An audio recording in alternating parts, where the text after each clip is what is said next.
Bonjour chers internautes, bienvenue dans l'Afrique en bref de ce 14 mars 2024. Nous espérons que vous vous portez bien.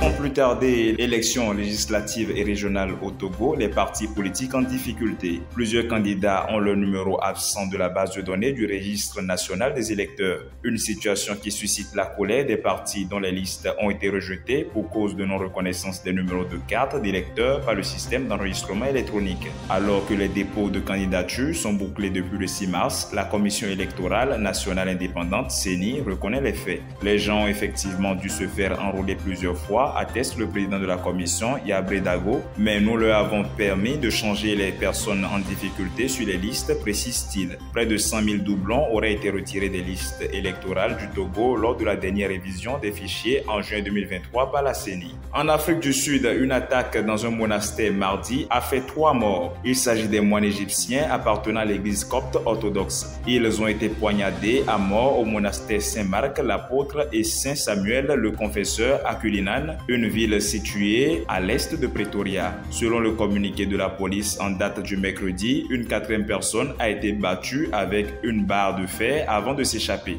Un homme de 35 ans suspect a été arrêté dans l'affaire. Pour l'instant, la raison de l'attaque n'est pas claire et rien n'a été volé dans le monastère.